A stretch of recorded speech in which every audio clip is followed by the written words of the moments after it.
Friends எல்லாம் எப்படி இருக்கீங்க? மழைக்காலம் முடிஞ்சிடுச்சு. இப்போ வெள்ளை மண் அடுப்பு வச்சு வாங்க தோசை ஊற்றலாம். மண் கொட்டி வச்சுருக்கோம். அடுப்பு எடுத்துடலாம் வாங்க. அடுப்பு கொண்டு வச்சுக்கலாம் வாங்க.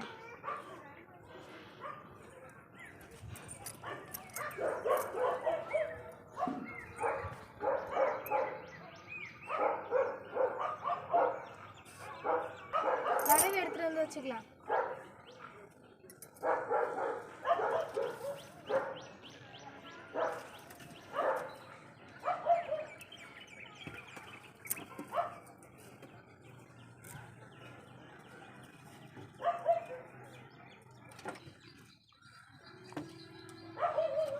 தோசை ஊற்றுறதுக்கு தேவையான பொருள்லாம் எடுத்துகிட்டு வரலாம் வாங்க.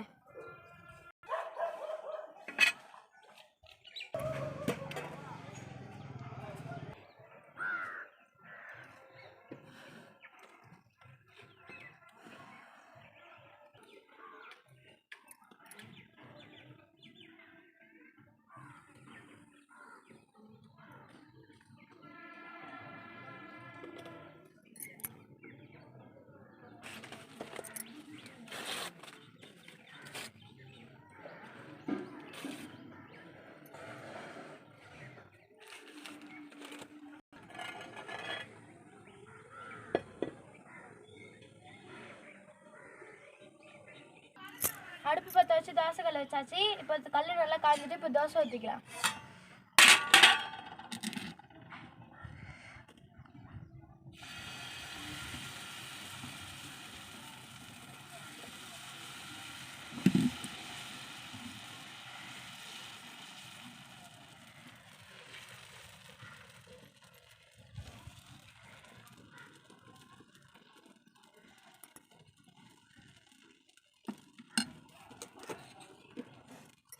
எண்ணெய் ஊற்றிக்கலாம்.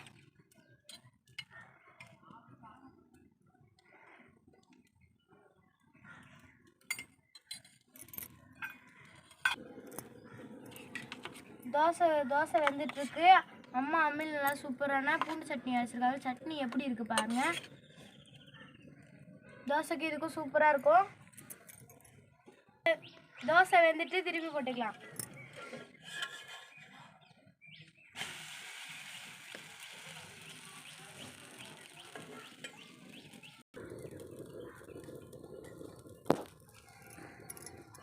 மாடியில் இந்த தோசைக்கு அடுப்பில் சுட்ட தோசைக்கும் காத்தாட்டமாக சாப்பிட்டா சூப்பராக இருக்கும்.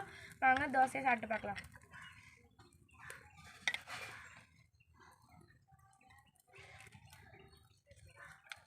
உண்மையாகவே இந்த மாடியில் காத்தாட்டமாக இந்த அடுப்பில் சுட்ட தோசைக்கும் பூண்டு சட்னிக்கும் சூப்பராக இருக்குது. நீங்கள் எப்படின்னு கமெண்ட்டில் சொல்லுங்கள். வீடியோ பிடிச்சா லைக் பண்ணுங்கள், மறக்காமல் சப்ஸ்கிரைப் பண்ணுங்கள் ஃப்ரெண்ட்ஸ். பாய்.